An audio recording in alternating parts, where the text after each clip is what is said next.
I woke up in that hospital bed with my head feeling like it was stuffed with cotton, and there she was, Crystal. My daughter-in-law stood over me with this smile that didn't reach her eyes, holding a clipboard like she owned the place. Behind her, my son Travis shifted his weight from foot to foot, looking at the floor. She leaned in close, her perfume too sweet, and told me she was taking care of everything while I recovered. "Just sign here," she said, tapping a pen against the papers. "Power of attorney. Temporary. Just to help." Something cold settled in my chest. I'd built a life on reading people, on knowing when a cow was sick before symptoms showed, when rain was coming before clouds formed, and every instinct I had screamed that this woman was about to take everything I'd spent 63 years building. I blinked slowly, let my eyes lose focus, and mumbled something about the pain medication making me confused. Crystal's smile tightened. She put the clipboard down on the bedside table with a little too much force. "We'll try again tomorrow when you're feeling better, Barnaby," she said. But her voice had an edge to it now. Travis finally looked at me. "Get some rest, Dad," he said quietly. They left, and I lay there staring at the acoustic tiles on the ceiling, counting them to keep my mind sharp. 42 tiles. The morphine drip hummed beside me. My farm, 300 acres of prime Indiana soil that my great-grandfather cleared with a mule and determination, was under attack, and the enemy was family. The door opened again an hour later. Just Travis this time. Thank God. He pulled up the visitor's chair, the plastic legs scraping against the linoleum floor. His hands twisted together in his lap. "Dad, I need to talk to you about something." I pushed myself more upright, ignoring the pull of stitches across my abdomen. The surgery had been routine, they said. Hernia repair, in and out. But Crystal had turned my vulnerability into opportunity. "What's going on, son?" Travis took a deep breath. "Crystal's been talking to me about the farm. She thinks it's too much for you to handle at your age. She found a developer who wants to buy it. $2 million, Dad. For all 300 acres. $2 million. My great-grandfather had paid $800 for that land in 1921. My grandfather nearly lost it in the Depression. My father fought off developers in the 70s when the suburbs started creeping out from Indianapolis. And now my own blood wanted to sell it like it was nothing more than a commodity. I'm 63, Travis, not 93. I can handle my own land." I know. He ran his hand through his hair, a nervous gesture he'd had since childhood. "But Crystal says this is the responsible thing. She says you could enjoy the money, travel, not have to work so hard. Has she been showing my property to people?" Travis's face gave him away before he spoke. Guilt spread across his features like a stain. "She took the developer out there last week, just to look. She told him you were enthusiastic about selling. The guy's already drafted a preliminary offer. Crystal scheduled a meeting for next Tuesday. She thought you'd sign the power of attorney today, and we could move forward." My hands gripped the bedsheet. "I'm not selling. I'm glad, actually." Travis looked relieved. I didn't feel right about it, but Crystal can be pretty convincing. She's already picked out a house in town she wants us to buy with our share of the money. "Your share?" She said we'd get $600,000. Pay off our mortgage. Buy something bigger. Maybe I could finally start that landscaping business I've always talked about. The nurse came in then, holding my cell phone. "This was buzzing like crazy in your personal items," she said. "Thought you might need it." 17 missed calls, all from Crystal. I put the phone on speaker and played one of the voicemails. Crystal's voice came through, no longer sweet. "Travis, your father is being completely unreasonable and selfish. We need to make him see reason. I'm calling that lawyer I told you about, the one who handles elderly competency evaluations. If Barnaby won't cooperate, there are other ways."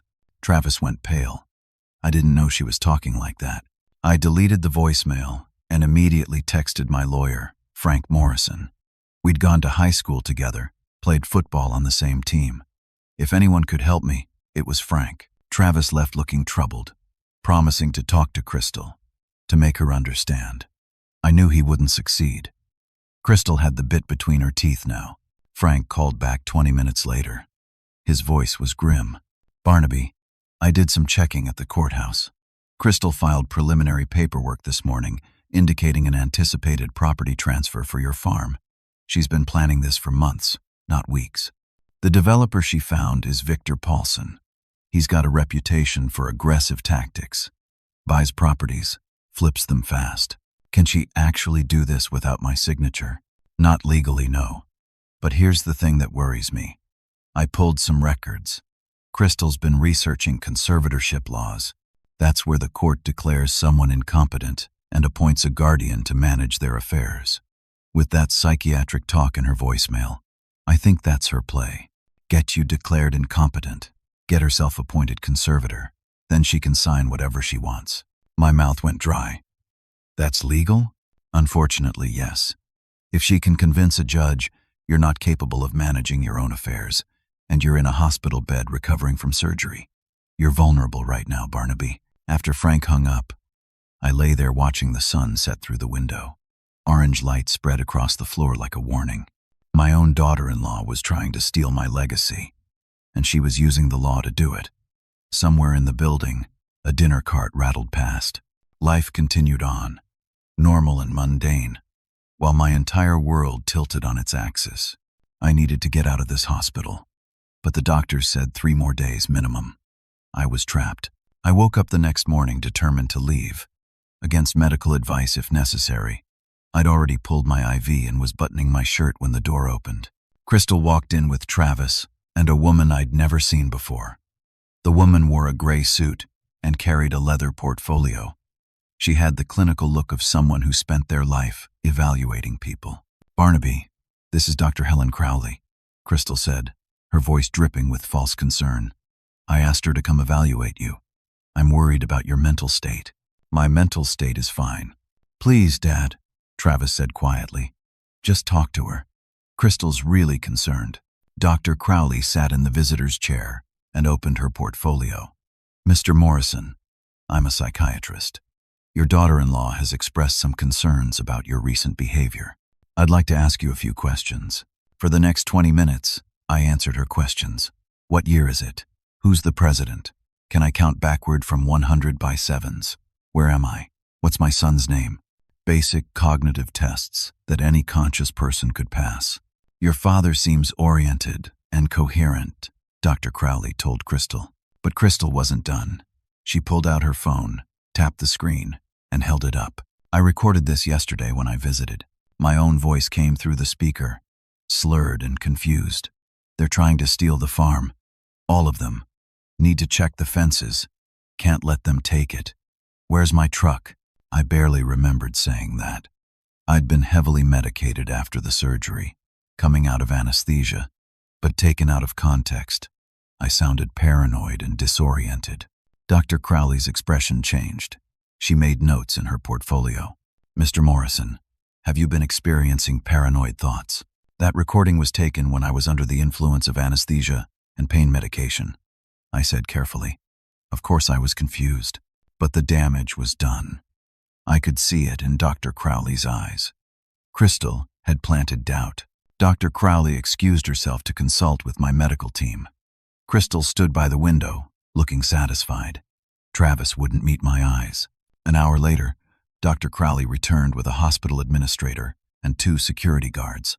"Mr. Morrison, based on your recent statements and behavior, I'm recommending a mandatory 72-hour psychiatric hold for observation. This is for your own safety. You can't do that. I'm perfectly competent. The hold is already in effect. You'll be transferred to the psychiatric evaluation unit. Your phone and personal items will be held for security purposes." The security guards weren't rough, but they were firm.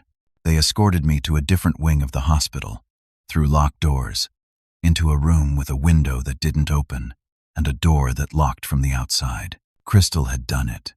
She'd trapped me.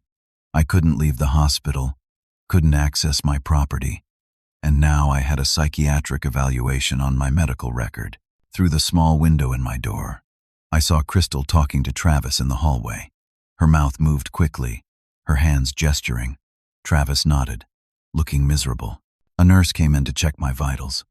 She was older, maybe 50, with kind eyes. "This doesn't seem right," she whispered. I've been doing this 30 years. You're not psychiatric hold material. Can you help me? She glanced at the door. I can't go against Dr. Crowley's order, but I can tell you that your regular physician, Dr. Martinez, is furious about this. She's reviewing the case. That gave me a thread of hope. Dr. Sarah Martinez had been my doctor for 15 years. She knew me. But 72 hours, 3 days. What could Crystal do in 3 days? The next morning, I got my answer. Travis visited, looking even worse than before. Dad, Crystal has an appointment with a lawyer today. She's moving forward with the sale. She says it's for everyone's good. She's going to get an emergency conservatorship order. Travis, you have to stop her. I don't know if I can. He sat heavily in the plastic chair. She showed me projections, Dad. With our share, we could pay off our house, buy a bigger place. I could finally start that business. And she wants to help her parents. They're about to lose their house to foreclosure. She says part of our share would go to save them. My heart hammered. Crystal's parents, Patricia and Donald Hammond. I knew all about their financial trouble. I knew it because I held their mortgage. But I couldn't tell Travis that. Not yet. Not until I understood the full scope of Crystal's scheme. Before I could respond, my phone was confiscated again. The nurse said someone had complained I was making unauthorized calls. I had no phone, no freedom, no way to stop what was coming. I sat on the edge of the hospital bed and stared at the wall. But then I remembered. Before they'd taken my phone that first time, I'd sent one text message to Duke Ramsey, my farm manager. Duke had worked for me for 20 years. He was loyal, and he was free. If anyone could help me, it was Duke. Duke visited me on the afternoon of my second day in the psychiatric unit. He had to get special permission, and a nurse sat in the corner during our conversation. But he came. Boss, I got your text. What's happening? I told him everything, keeping my voice level and calm for the nurse's benefit. Duke's weathered face grew darker with each sentence. That woman showed up at the farm yesterday, Duke said. Had the developer with her and some real estate agent. They walked the whole property, took measurements, talked about tearing down the barns. The developer wants to build houses. Luxury subdivision. My hands clenched. What else? Travis came by this morning, told me my services might not be needed much longer. Said the farm was being sold and I should start documenting assets for the inventory. The nurse in the corner scribbled notes, probably writing that I was getting agitated. I forced myself to stay calm. Duke, I need you to call Frank Morrison. Tell him everything. And call Dr. Martinez too. I need her to fight this psychiatric hold. Duke nodded. I'll make those calls today. But after Duke left, the hospital administrator appeared in my doorway. She wore a tight smile and held a clipboard. Mr. Morrison, I'm afraid we've received a complaint.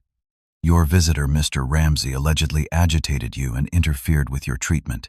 He's been banned from visiting. Your daughter-in-law has requested that all visitors be screened through her first. Given your vulnerable state, we're honoring that request. You can't do that.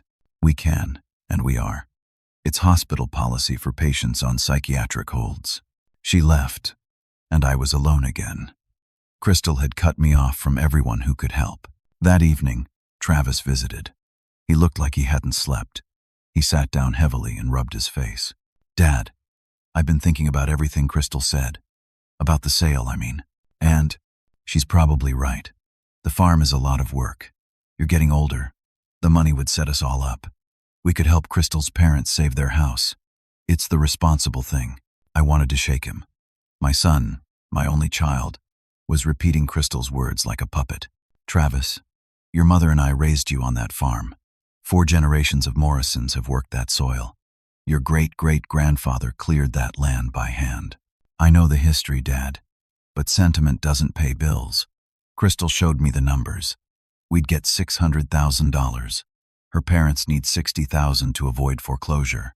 We'd still have enough to change our lives. Her parents, I kept my voice neutral. They're in that much trouble? Yeah. Their mortgage company is threatening foreclosure. They're 3 months behind. Crystal's been so worried about them. She wants to help family. I think that's admirable. He looked at me with such earnest eyes, believing every word Crystal had fed him. She'd weaponized his decency. turned his good heart into a tool for her theft. "What do you know about their mortgage?" I asked carefully. "Just that they're drowning. Crystal says her dad lost his job last year, and they've been struggling ever since.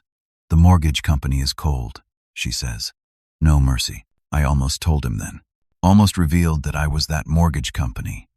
That I'd been the one keeping Patricia and Donald afloat for 3 years, charging them reasonable rates, deferring payments when Donald lost his job, never threatening foreclosure despite their late payments. But if I told Travis now, in my current situation, it would sound like a desperate lie. Crystal had positioned herself perfectly. I was the unreasonable old man locked in a psychiatric ward. She was the caring daughter-in-law, trying to help everyone. After Travis left, I sat in the darkening room and thought about the mortgage. I'd bought it 3 years ago when their original lender sold a portfolio of loans to a private investment group. I'd used one of my LLC's, Oakmont Investment Holdings, to make the purchase. Patricia and Donald had no idea their friendly new mortgage company was actually owned by their son-in-law's father. I'd done it quietly, wanting to help without making them feel like charity cases. Donald had always been proud, sometimes stubbornly so. I knew he'd struggle with direct help, but if he didn't know I was helping, he could maintain his dignity. Now Crystal was using their desperation against all of us. She planned to save them with money stolen from me. She'd be the hero. I'd be the senile old man who needed to be controlled, unless I could turn the tables. That night, Dr. Martinez finally visited. She stood in my doorway with her arms crossed, looking furious. "Barnaby, this psychiatric hold is garbage, and I'm getting you out." Dr. Crowley based her recommendation on one confused statement you made while heavily medicated. "That's not diagnostic of anything except anesthesia." I'm overriding her order. "How long?" "I'm working on it. Tomorrow, hopefully." The hospital administration is being difficult because Crystal's made formal complaints. But I'm not backing down. The next morning, I was finally discharged. Dr. Martinez had threatened to report Dr. Crowley for unethical conduct unless the hold was lifted immediately. It worked. Duke picked me up at the hospital entrance. I'd been locked up for 6 days total. 6 days that Crystal had used well. "Boss, we've got problems," Duke said as he drove toward the farm. "Tell me." "Crystal got an emergency conservatorship order. A judge granted it yesterday. She has legal control of your property for 30 days pending a full hearing." The world seemed to tilt. "How?" "Dr. Crowley's psychiatric evaluation. Crystal testified that you were a danger to yourself. The judge bought it." We pulled up to the farm, my home. The white farmhouse my grandfather built in 1938 stood solid against the spring sky. The barns needed paint, but were structurally sound. The fields stretched away, dark soil ready for planting. Crystal's car was in the driveway. I got out and walked toward my own front door. It didn't open. Crystal appeared on the porch. Travis stood behind her. "Barnaby, you can't be here," she said. "This is my home." "Not right now, it isn't. I have a conservatorship order. I'm protecting your interests." "By stealing my property?" Her face hardened. "I'm helping you whether you appreciate it or not. You're too stubborn to see what's good for you." I walked toward the porch steps. Crystal pulled out her phone. "I'm calling the sheriff. You're trespassing." 20 minutes later, a deputy sheriff's car pulled up. The deputy, a young guy named Collins, looked uncomfortable. "Mr. Morrison, I'm sorry, but I have to ask you to leave. The conservatorship order gives your daughter-in-law control of the property. Legally, you can't be here without her permission. This is my farm." "I understand, sir, but the law is the law. Please don't make me arrest you." Duke drove me to a motel in town. I sat on the edge of a sagging bed in a room that smelled like old cigarettes and thought about how completely Crystal had outmaneuvered me. Frank called that afternoon. I filed emergency motions to dissolve the conservatorship. The hearing is in 10 days. 10 days? Best I could do. And Barnaby, I have to warn you, judges hate overriding medical recommendations. We need powerful evidence that you're competent and that Crystal acted in bad faith. That evening, Crystal filed a restraining order against me. She claimed I'd threatened her when Deputy Collins removed me from the property. It was a complete lie. But now I couldn't come within 500 feet of my own land. I stood at the motel window, looking out at the parking lot. A semi-truck idled at the gas station across the street. Cars passed on the highway. Life went on for everyone else while mine collapsed. My phone rang. Unknown number. Hello, Mr. Morrison? This is Patricia Hammond, Crystal's mother. I sat down on the bed, heart pounding. Patricia, I need to talk to you. Can we meet? We met at a diner on the edge of town. Patricia sat across from me in a booth with cracked vinyl seats. She'd aged since I'd last seen her at Christmas. Worry lines creased her face. Crystal told us about the farm sale, she said. She promised us $60,000 to save our house. But I can't accept it, Mr. Morrison. I know how much that farm means to you. Crystal said you were practically senile and the sale was your idea. But I don't believe that. Thank you for seeing through her. Patricia's eyes filled with tears. She's my daughter, and I love her. But she's doing something terrible. I want to help you, but I don't know how. This was my moment. The card I'd been holding. Patricia, I need to tell you something. Your mortgage, the one you're about to lose your house over, I'm the one holding it. She stared at me. What? 3 years ago, your original lender sold your mortgage to an investment group. I was part of that group. I've been your mortgage holder for 3 years. Oakmont Investment Holdings. That's my company. You? But we've been paying reasonable rates. And when Donald lost his job, I deferred 2 payments without penalty. I never threatened foreclosure. I was trying to help without making you feel like it was charity. Patricia covered her mouth with her hand. I had no idea. Crystal doesn't know either. She thinks she's saving you with stolen money. But I'm offering you something else. Help me prove her scheme at the conservatorship hearing. Testify about how she lied to you and Donald about my condition. And I'll forgive $25,000 of your mortgage debt immediately. You do that? I'm not trying to hurt your family, Patricia. I'm trying to save mine. And yours. Crystal's plan helps no one but herself. Patricia agreed. We shook hands across the diner table. I had an ally now, and leverage. But when I got back to the motel, Duke called with worse news. Boss, Crystal scheduled the farm closing for 35 days from now, right before the conservatorship hearing. If the sale closes first, it won't matter if you win in court. The farm will be gone. I lay awake all night, staring at the water-stained ceiling. Everything I'd built, everything 4 generations had sacrificed for, was being stolen in slow motion, and I was running out of time. The morning of the conservatorship hearing arrived cold and gray. April rain drummed against the motel window, while I dressed in the only suit I owned. Frank met me in the courthouse parking lot, carrying his battered briefcase. We've got a solid case, he said. Dr. Martinez will testify. Duke will testify. Patricia agreed to testify. We can prove Crystal manipulated everyone. The courtroom was small, wood-paneled, with an American flag in the corner. Judge Robert Hendricks presided, a man in his 70s with steel-gray hair and a reputation for no-nonsense rulings. Crystal sat at the other table with her lawyer, Martin Vance.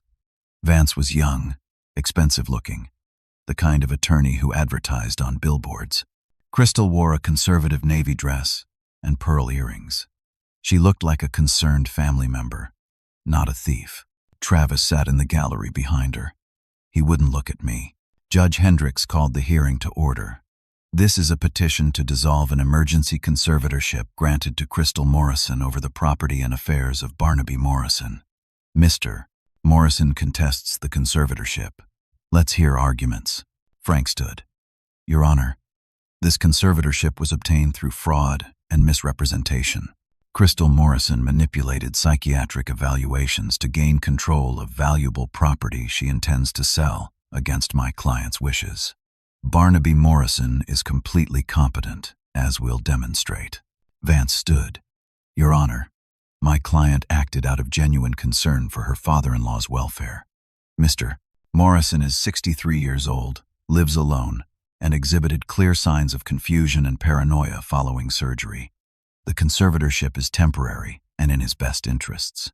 Then the testimony began. Frank called Dr. Martinez first. She took the stand with professional confidence. I've been Barnaby Morrison's physician for 15 years. He's in excellent physical health and shows no signs of dementia or cognitive decline. The psychiatric hold Dr. Crowley recommended was medically unjustified. The single confused statement she based it on occurred while Mr. Morrison was emerging from anesthesia. That's completely normal and not diagnostic of any mental condition. Vance cross-examined her. But you're not a psychiatrist, correct? No, but I'm qualified to assess cognitive function. And Dr. Crowley is a licensed psychiatrist? Yes. So her evaluation carries more weight in psychiatric matters? Dr. Martinez frowned. In theory, but her evaluation was flawed. That's your opinion, doctor. No further questions. Frank called Duke next. Duke wore his best jeans and a button-down shirt, looking uncomfortable in the formal setting. I've worked for Barnaby Morrison for 20 years. He runs that farm better than anyone I've ever seen. Sharp as a tack, knows every acre, every crop rotation, every maintenance schedule. There's nothing wrong with his mind. Can you tell the court what happened while Mr. Morrison was hospitalized? Frank asked. Duke described Crystal bringing the developer to the property, making plans to demolish the barns, asking Duke to inventory assets for sale. But when Vance cross-examined him, things got ugly. Mr. Ramsey, you're employed by Mr. Morrison, correct? Yes. And if the farm is sold, you'll lose your job. Well, yes, but that's not why. So you have a financial interest in preventing this sale. I have an interest in seeing the right thing done. Of course you do. No further questions. Then Crystal testified. She took the stand looking tearful and sincere. I love my father-in-law. He's been wonderful to Travis and me. But after his surgery, he started saying strange things, paranoid things. He accused me of trying to steal from him. I was terrified. I consulted doctors, and they agreed he needed evaluation. I only want to protect him. And the sale of the property? Vance asked gently.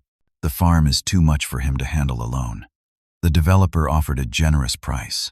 Barnaby would have more than enough money to live comfortably. I thought it was the responsible thing. I never meant to hurt him. She dabbed at her eyes with a tissue. Judge Hendricks watched her impassively. Then the ambush began. Vance called 3 of Travis's cousins to the stand. Each testified that I'd seemed forgetful or difficult at recent family gatherings. Then 2 neighbors testified that I'd neglected farm maintenance. All lies, but they sounded credible. The worst came when Vance called Raymond Porter, a man I'd fired 5 years ago for stealing diesel fuel. Mr. Morrison was erratic and paranoid even back then, Raymond testified. Accused me of things I didn't do. I think he's been declining for a while. I whispered to Frank. He was stealing. I had proof. I'll bring that up on cross. Frank whispered back. But Vance had already moved on to his main argument. Your Honor, there's one more thing. After being discharged from the hospital, Mr. Morrison attempted to bribe a witness. He told Patricia Hammond, Crystal's mother, that he'd forgive part of her mortgage debt if she testified against Crystal. This demonstrates financial impulsiveness and manipulative behavior. Frank stood quickly. Your Honor, that's taken completely out of context. But the damage was done. Judge Hendricks frowned. Frank called Patricia to the stand. She looked nervous in her Sunday dress. Mrs. Hammond, did Crystal mislead you about her father-in-law's condition?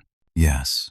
She told me and my husband that Barnaby was senile and the farm sale was his idea. But when I met with him, he was perfectly lucid. And did Crystal promise you money from the sale? $60,000 to save our house from foreclosure. But I don't think she should be selling his farm without his real consent. Vance's cross-examination was brutal. Mrs. Hammond, you're facing foreclosure, correct? Yes. And Mr. Morrison offered to forgive $25,000 of your debt? He did. But, so you have a clear financial incentive to testify in his favor? That's not why I'm doing this. Of course not. No further questions. Patricia left the stand looking shaken. I'd tried to help her, and Vance had made her look like a desperate liar. Then Travis was called to testify. My son took the stand looking like he'd rather be anywhere else. Mr. Morrison, in your opinion, is your father capable of managing his own affairs? Travis hesitated. The pause felt like an eternity. I don't know anymore. He's been acting strange. Maybe the sale is for the best, Maybe Crystal's right about protecting him. Each word was a knife. My own son, testifying against me. Crystal had gotten to him completely. After testimony concluded, Judge Hendricks leaned back in his chair. I'm inclined to extend the conservatorship for another 90 days. Mr. Morrison appears to have support, but there are concerning factors. I'll issue my final ruling tomorrow morning. The gavel fell. Frank gathered his papers, looking grim. We didn't win, he said quietly. That night in the motel, I sat in the dark. Tomorrow the judge would rule, and I'd probably lose. The farm sale would proceed. Everything would be gone. But then my phone rang. Duke, boss, I've been digging into this developer, Victor Paulson. His company's only 8 months old. I found court records. He's done this before. Done what? Bought property from elderly sellers through conservatorships, promised development, then flipped the land for double what he paid. He never builds anything. It's a pattern. He's a con man, and Crystal doesn't even know she's working with a criminal. Something cold and determined settled in my chest. Duke, send me everything you found. Already did. Check your email. I spent the night reading court documents, complaint filings, news articles. Victor Paulson had a record. Not just civil fraud, but criminal convictions. He was using Crystal to steal my farm, and then he'd steal from her too. Everyone was being conned. I called Frank at 2 in the morning. I know how to stop this, but it's going to get ugly. The courthouse was packed the next morning. Word had spread somehow. The gallery filled with neighbors, people from town, curious onlookers drawn to family drama. Judge Hendricks took his seat and shuffled papers. I've reviewed all testimony, and I'm prepared to rule. Frank stood. Your Honor, before you do, we have new evidence of fraud. Critical evidence that affects this entire proceeding. I request an emergency hearing continuance. Judge Hendricks looked irritated. What new evidence, counselor? Evidence that the developer Crystal Morrison contracted with is a convicted fraud artist. Evidence that this entire sale is part of a criminal scheme. And evidence that Crystal herself may be complicit. Vance jumped up. Your Honor, this is a desperate stalling tactic. I'll decide what it is. Mr. Morrison, you have 30 minutes to present this evidence. Make it count. Frank called his first witness. Not me, not Duke. My mortgage company attorney, Richard Skolnick. Richard took the stand carrying a file folder. Mr. Skolnick, can you explain your connection to this case? I represent Oakmont Investment Holdings, LLC. That company holds the mortgage on the home of Patricia and Donald Hammond, Crystal Morrison's parents. A murmur went through the courtroom. Crystal's face went white. Who owns Oakmont Investment Holdings? Barnaby Morrison. The murmur became a buzz. Judge Hendricks banged his gavel. Order, Richard continued. The Hammonds' home is valued at $400,000. Their mortgage balance is $375,000. They're underwater and 3 payments behind, totaling $15,000 in arrears. Foreclosure proceedings were set to begin last month. And why didn't they begin? Barnaby Morrison instructed us to defer proceedings.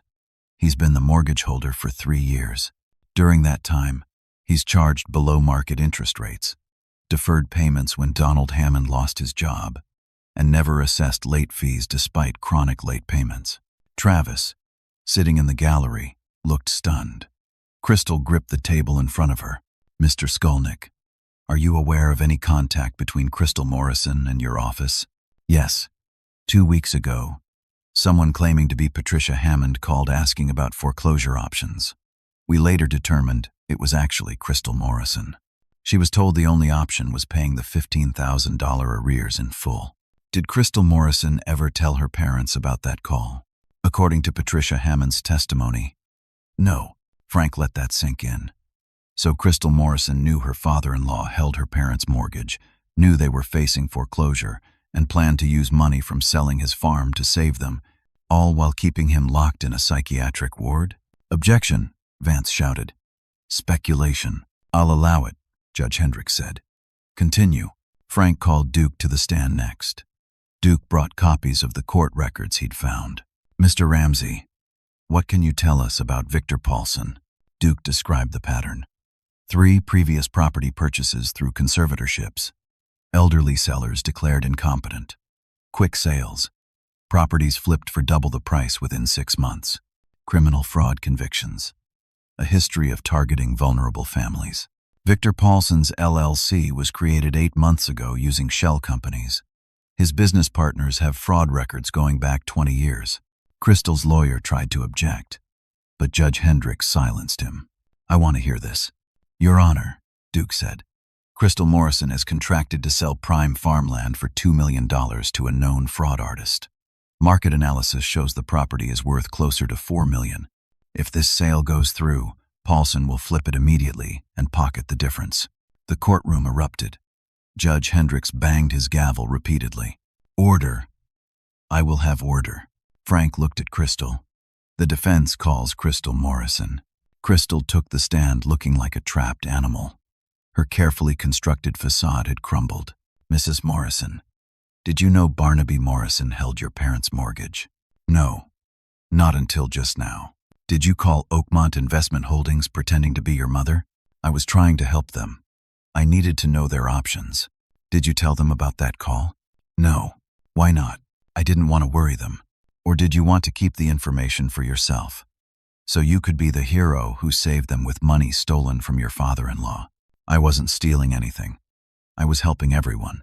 By getting him declared incompetent? By having him locked in a psychiatric ward?"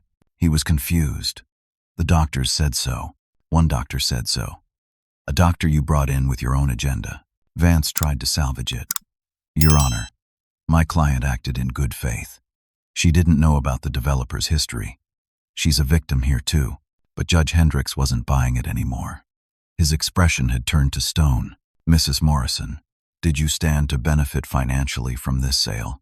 Travis and I would have received $600,000. And you'd already picked out a house to buy with that money?" "Yes. But that doesn't mean. It means you had clear financial motivation. This wasn't about protecting your father-in-law. This was about enriching yourself." The ruling came swiftly. Judge Hendricks denied the conservatorship extension. But then he added something that made Crystal go pale. "I'm referring this case to the district attorney's office for investigation. What I've heard suggests possible guardianship fraud, using a conservatorship to steal property. That's a serious crime." Victor Paulson's attorney, who'd been sitting quietly in the back, stood up. "Your Honor, my client has a valid contract." "Your client has a contract, signed by someone acting under a fraudulent conservatorship. That contract is void. If Mr. Paulson has a problem with that, he can take it up with the district attorney when they investigate his business practices." Paulson's attorney turned red. "You'll be hearing from us. We'll sue everyone involved. Get out of my courtroom." The hearing ended in chaos. Crystal sat at her table, not moving. Vance packed his briefcase quickly and left. Patricia and Donald, sitting in the gallery, both looked shell-shocked. But Travis stood up. He looked at me across the courtroom, and for a moment I thought he was going to walk over, that we'd reconcile right there. "Instead," he said, loud enough for everyone to hear, "you played games with all of us. You had her parents' mortgage and used it to manipulate everyone. I can't believe you." He walked out. Crystal followed him. I stood in the empty courtroom after everyone left. Frank put his hand on my shoulder. "You won." "Did I?" The farm was mine again. Crystal was facing potential criminal charges. The developer's threats would go nowhere once his history came out. But my son had just walked out of my life. I drove to the farm. The locks had been changed back. Duke had already moved my belongings back into the house. The evening sun cast long shadows across the fields. I sat on the porch where my grandfather used to sit, where my father sat, where 4 generations of Morrisons had watched the seasons change. I'd won the battle and lost my son. The victory tasted like ashes. 3 weeks passed. Spring moved into early summer. The corn came up in straight green rows. Duke and the crew worked the fields. Life on the farm continued, the land indifferent to human drama. But my house felt empty. Travis hadn't called, hadn't visited. I'd tried calling him twice. Both times he let it go to voicemail. Crystal was out on bail pending the district attorney's investigation. The charges were serious: attempted guardianship fraud, filing false reports, perjury. Her lawyer was working on a plea deal. Victor Paulson had fled the state. Federal investigators were looking into his business dealings. His lawsuit threats had evaporated once reporters started calling him about his criminal history. I should have felt victorious. I'd saved the farm, exposed the con, protected my legacy. Instead, I felt hollow. On a Tuesday afternoon, a car pulled into my driveway. Patricia and Donald Hammond got out. They looked older, more worn than they had at the hearing. I met them on the porch. "We wanted to talk to you," Patricia said. "To apologize." "You don't need to apologize." "Yes, we do." Donald spoke gruffly, looking at his shoes. "Crystal's our daughter. We raised her. Whatever she turned into, that's on us." "I'm sorry, Barnaby." We sat on the porch steps. 3 people beaten down by circumstance. "Crystal moved out of our house," Patricia said. "She's staying with friends in the city. Won't talk to us. Travis is living with us, but he barely speaks. Our family is broken." "I never wanted this," I said. "We know. That's why we came. We wanted you to know we understand what you did. With the mortgage, I mean. You were trying to help without making it obvious, without hurting Donald's pride." Donald's jaw worked. "I've always been stubborn, too proud. You knew I'd never accept charity, so you helped anyway, quietly. That took character." "How much do we owe you now?" Patricia asked. I pulled an envelope from my pocket. I'd prepared it that morning, hoping they'd come. "Nothing. The mortgage is forgiven. All of it. The house is yours, free and clear." Patricia's eyes filled with tears. "We can't accept that." "You can, and you will. That house has been in your family for 30 years. Consider it an apology for the mess my family dragged yours into." Donald stood abruptly and walked to the edge of the porch, his back to us. His shoulders shook. Patricia went to him. "Donald, that's $200,000 he's forgiving," Donald said. His voice choked. "More than 200,000. I stood. "It's not about the money. It never was. I can afford it. And your family. My son married your daughter. That makes us connected, for better or worse." Donald turned around. His face was wet. "You're a good man, Barnaby Morrison. Better than I deserve. None of us are as good or as bad as we seem in our worst moments." We stood there in the afternoon sun. 3 people trying to find solid ground after an earthquake. "Will you help us with Travis?" Patricia asked. "Help us fix this?" "I don't know if it can be fixed." "It can," Donald said firmly. "It has to be. That boy's our grandson-in-law. You're his father. We're not letting this family fall apart completely. Not if we can help it." They left with the mortgage forgiveness documents. I watched their car drive away, feeling the first small crack in the wall of despair I'd built around myself. That evening, as I was checking the irrigation system in the north field, another car appeared. A familiar truck. Travis's. My heart hammered as I walked back to the house. Travis stood by his truck, hands in his pockets, not moving toward me. We looked at each other across 20 feet of gravel driveway. "Patricia and Donald came to see me," Travis said finally. "Showed me the mortgage papers. Showed me what you did for them." I waited. 3 years you carried their debt. Below market rates. Deferred payments when Donald got laid off. Never threatened them. Never even told them it was you. They needed help. Why didn't you tell me? Would you have believed me while I was locked in that hospital, called crazy, restrained from my own property? It would have sounded like a desperate lie. Travis kicked at the gravel. "Probably. Crystal had me pretty convinced you were losing it. She's very convincing. I'm filing for separation." He said it flatly, without emotion. "Maybe divorce. I don't know yet. But I can't stay with someone who'd do what she did. I see that now. I'm sorry. Don't be. This is on me. I should have trusted you. You're my father. You've never lied to me in my life. But I let Crystal twist everything until I believed you were the problem." He moved closer. I read through all the court documents, everything Duke found about that developer. If you hadn't stopped the sale, we'd have lost everything. The farm would be gone, and Paulson would have cheated us. Crystal thinks she was helping everyone, but she was just helping herself. She convinced herself it was the right thing. That doesn't make it right. Travis looked at the farmhouse, at the fields beyond. I grew up here. 4 generations of us worked this land. I almost let it be destroyed because my wife wanted a bigger house in town. You couldn't have known. I should have known. I should have trusted you. We stood in silence. A meadowlark called from the fence line. The evening air smelled like growing things, like dirt and possibility. "Can I help tomorrow?"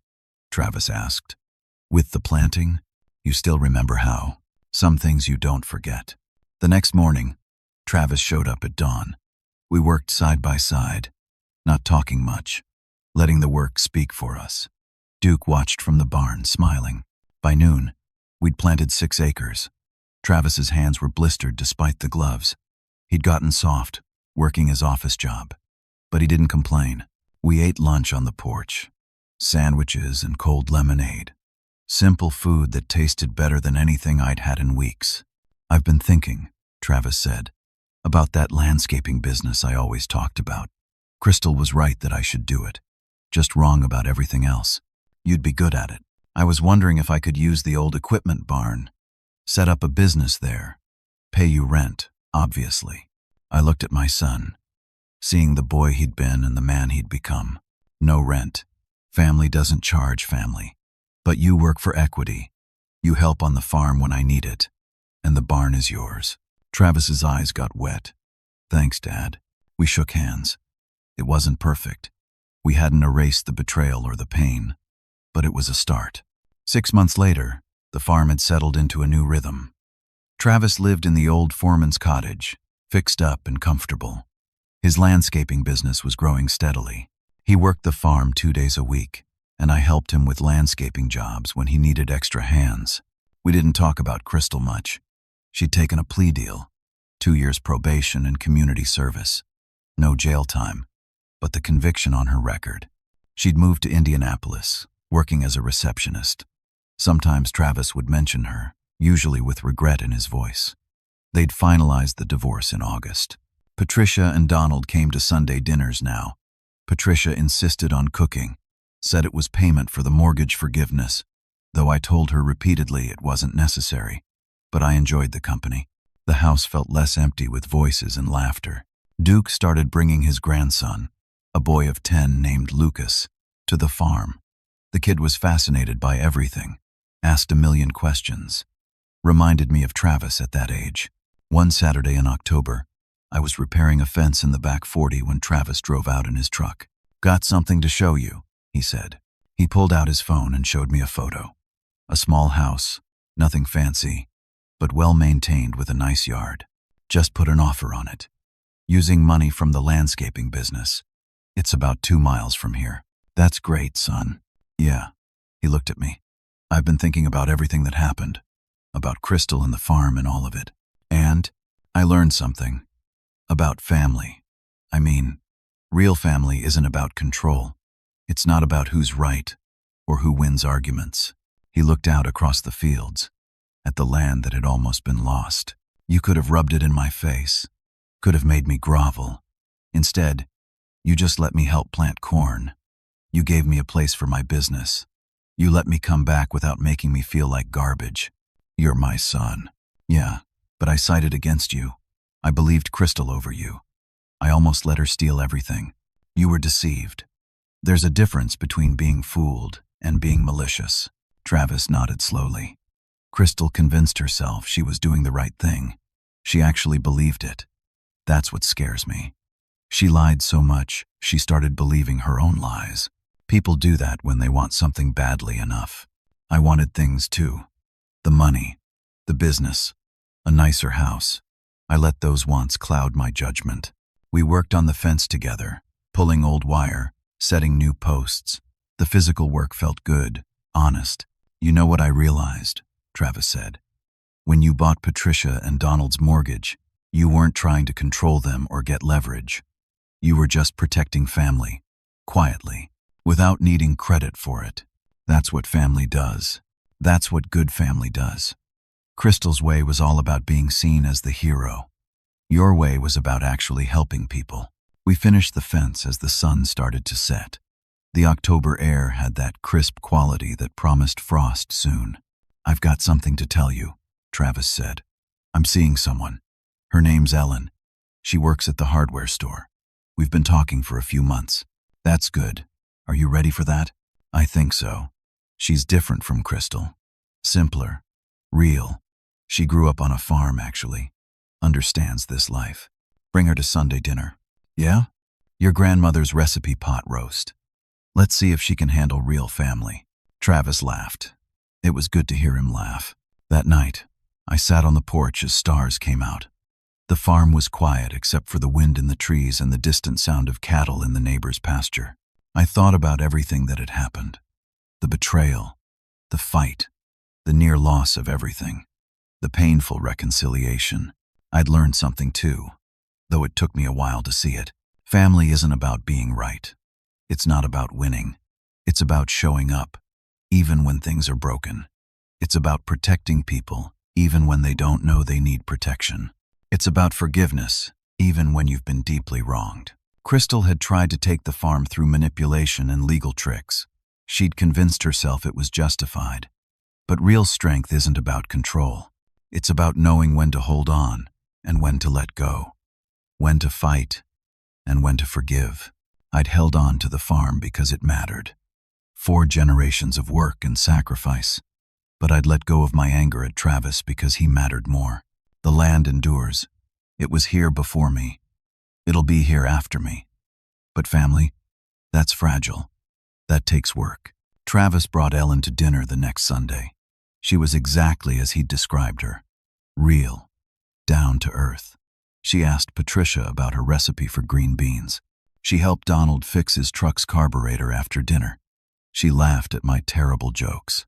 "She's a keeper," I told Travis as we walked out to his truck that evening. "Think so?" "No so." Lucas, Duke's grandson, ran past chasing one of the barn cats. His laughter carried across the yard. "You think about the future?" Travis asked. "About who gets all this when you're gone?" "You, if you want it." "I do, but I want to earn it, not just inherit it." "Then keep showing up, keep working, keep learning the land. That's how you earn it." We shook hands. He drove away with Ellen, the truck's taillights disappearing down the long driveway. I stood there watching until they were gone, then turned back to look at the farmhouse. Lights glowed in the windows. Patricia and Donald were still inside, cleaning up. They'd stay for pie and coffee, like they did every Sunday now. 4 generations had fought to keep this land. I'd almost lost it to the 5th, but we'd survived. Scarred, changed, but intact.